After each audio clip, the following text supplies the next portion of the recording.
What's going on, everybody? It's EricRayweather back here, and in today's video I'm going to be showing you the new best defense that is taking over Madden 19 right now. Very annoying defense to go against. You can get very quick pressure, really easy for anybody to do, but I'm also going to show you different ways that you can block this towards the end of the video, so make sure to stick around because I do think that's important. This defense is really spreading like wildfire now. You've probably run into it. You might not even know you're running into it because it looks very basic and simple, but once I kind of break this down for you, you're probably going to say, yeah, I think I have actually gone against this and now I understand why it was working. So definitely going to show you some ways that you can pick up the pressure, but first I'm going to show you how it works. And this is definitely something, like I said, advanced players are using it, but it's so simple and so easy that beginners can use it as well. So if you're a person that kind of struggles on defense, this is something that'll really actually make your defense very good. So the formation we're going to look at is the big nickel over G. I'm actually going to go ahead here and put my good pass rushers in because I was testing something out. So here we got Cam Jordan and Alex Okafor. And, keep in mind, Cam Jordan pretty good. Alex Okafor is like average on the game. So, this isn't like a deadly pass rushing duo or anything. And so you can pick any play out of this. Cover 3, cover 2. That's like another good thing about this defense. Cover 6, 2-man under. You can generate the same pressure out of this with any different play out of this formation. So you can mix up your coverages all game long and still get the same heat. So we're going to use cover 3. I call a lot of cover 3s in game myself. Cover 3 and cover 2. Sometimes I'll mix in like some cover 4 quarters or a cover 1 zone in there, but usually I'm running cover 3 and cover 2 mostly. And of course I will adjust zones throughout the game, but the main part of this defense is how to generate pressure. So you're going to be able to generate pressure from your defensive ends by simply rushing 4 people.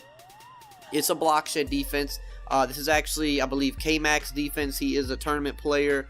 I believe this started to catch on after the Cardinals Club Series because he was doing a good job with this defense there. And then, maybe some other people did know about it. Some other people have talked about it on YouTube already, but it's definitely, becoming something that everybody's running now. So all you have to do with this defense is simple. You pinch your D-line, you crash your D-line out. So to pinch them, it's LB or L1 down on the left stick. To crash them out, it's LB or L1 up on the right stick. And then you take either of these linebackers, either one. Typically, I'll take the guy that's like opposite side, the tight end. And then you just want to come stand right here, in the middle to where your guy's kind of like hunched over like he's going to blitz. And you just hold the right trigger, the R2 button, post-snap for like a second. And what's going to happen here is you're going to notice the defensive ends are going to like immediately block shed. Just like that every time. Usually both of them will, but you're pretty much always going to get one. I find that the guy on the left, or I guess usually the opposite side of the tight end guy, usually sheds really quickly. So watch what happens here. This is the rush angle that both defensive ends get. They will get this every time. Even whether they're great pass rushers or terrible pass rushers, they're going to get this same animation every time. And I'm going to show you that by putting bad pass rushers in a minute. But you can see Okafor here. You see how the guy just lets him go, number 77. Eventually he just says, all right, I'm going to let you go. Same thing over here. Cam Jordan's disengaging as well at the same time. But Okafor got there. And you might think, oh, well, this is practice mode. That could happen, whatever. No, you're going to notice that it works the exact same way every time. And it works just like this in game, too. So you're covering over here. Look, it's the same animation every time. I'm going to go back to the replay. You will get this every time. Every once in a blue moon, I think maybe versus certain formations, they don't shed as quickly. But typically every time you're going to get this same thing. Watch how 77, like, they always get the outside, this little outside one-on-one rush, and then watch. 77 just says, all right, he just lets him go. As soon as he gets right here, he just lets him go. And that time, Cam Jordan actually got blocked. But you're pretty much always going to get one guy just immediately being let go. And it doesn't matter if you block the running back or not, because the running back's going to think that the guy's blocked, because he is going to be blocked for a second. And then, at the very last second, when it's not expected, they're going to let him go. You're going to get one, if not both of these guys in every single time. Again, you just have to pinch the line, crash it out, stand over the center with the, one of the linebackers, hold the right trigger just for a second post-snap just to kind of hold his attention. And then you just go off into coverage. Boom. Every single time. You're seeing it happen the same way every single time. It's not a fluke.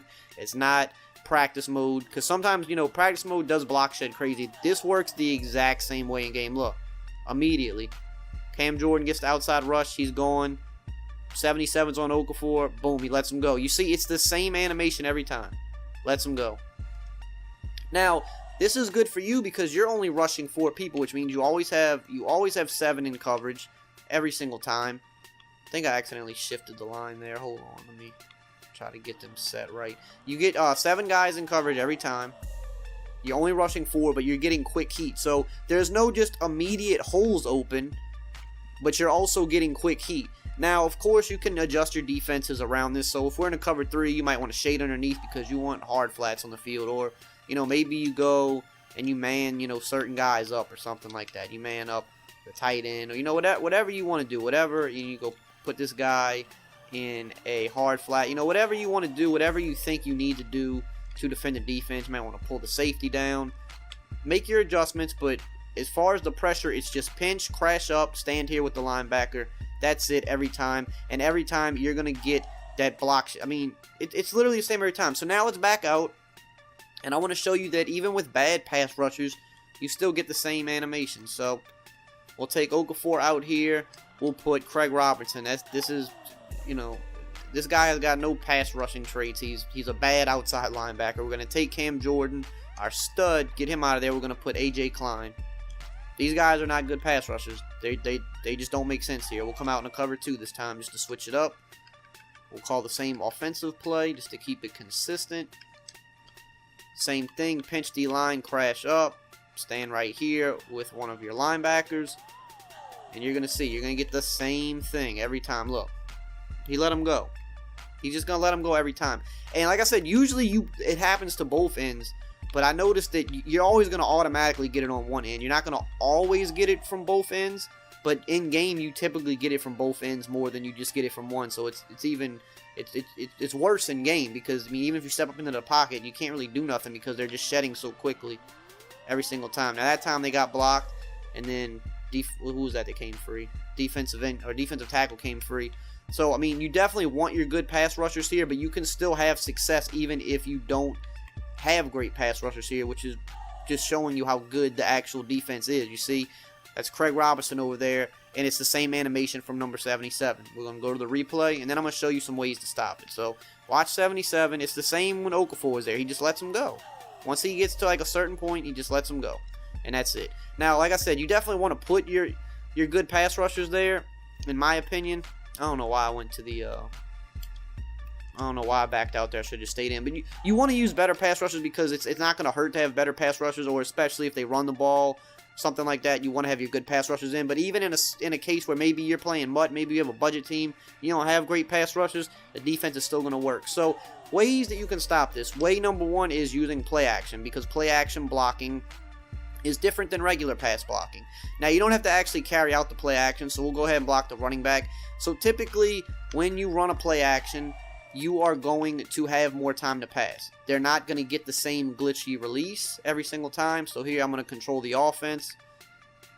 And you can see they're not getting the same block shot that they were getting before. They still get the one-on-one on the outside in terms of, you know, the defensive end and the tackle getting a one-on-one rush.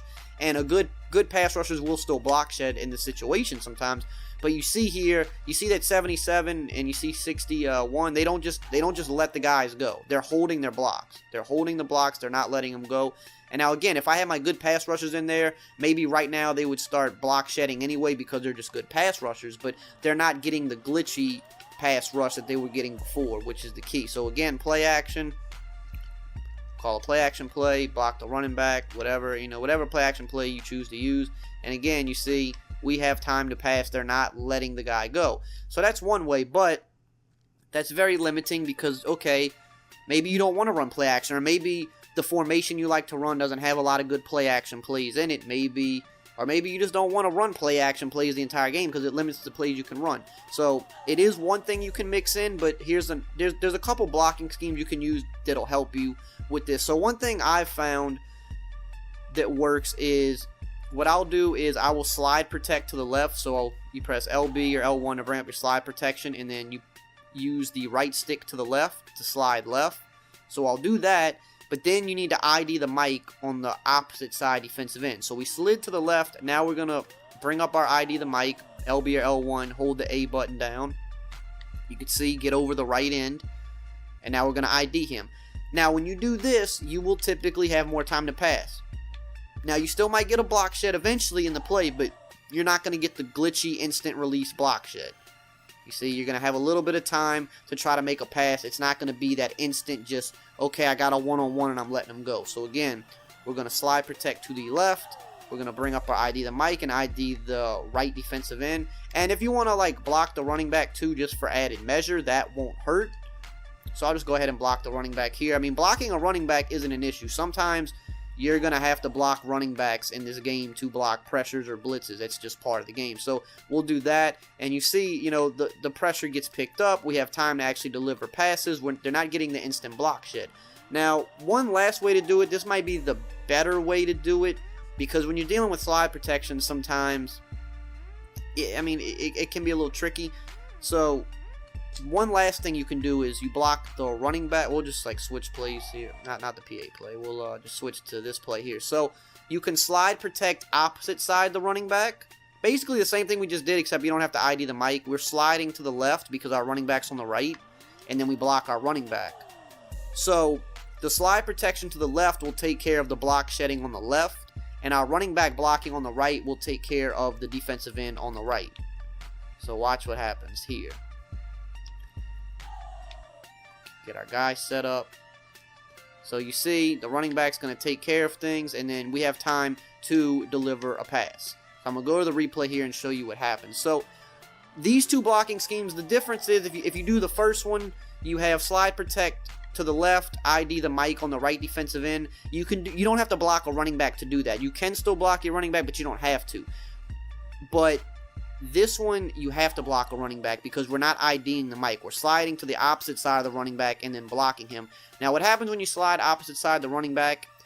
The defensive end on the opposite side is going to come in because we're not IDing him like we did in the previous blocking scheme. We're not IDing him, so he comes in free. But because the running back is blocked on that side, he will get there.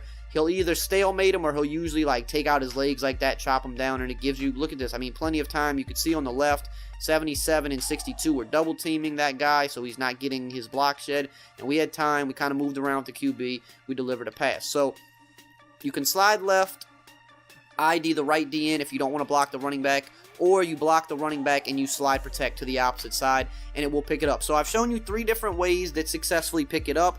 If people don't know how to pick it up, then you can run this on them all day and it's going to be a problem. I've played people online that ran this defense, and if you don't know how to block it, it's a pain because you're getting instantly block shedded every time. Obviously, you can run the ball on it too. Running the ball is pretty easy now, so you can run the ball in this defense if you're good at running. This doesn't really help in the run game at all, but if you like to pass a lot and someone's running this on you, you need to do one of these 3 things to block it. So use it to your advantage on defense, you know, and at least until it gets patched. It might get patched, it might not. This is a thing where there's enough ways to block it to where I feel like it doesn't need to be instantly patched. Like I said, I just showed you 3 different ways. So use it on defense, and if you get hit with it, now you know how to block it, so you're equipped on both sides of the ball. And yeah, so I hope you guys enjoyed this video and found it helpful. If you did, as always, just drop a like, comment, subscribe, and I will see you guys next time.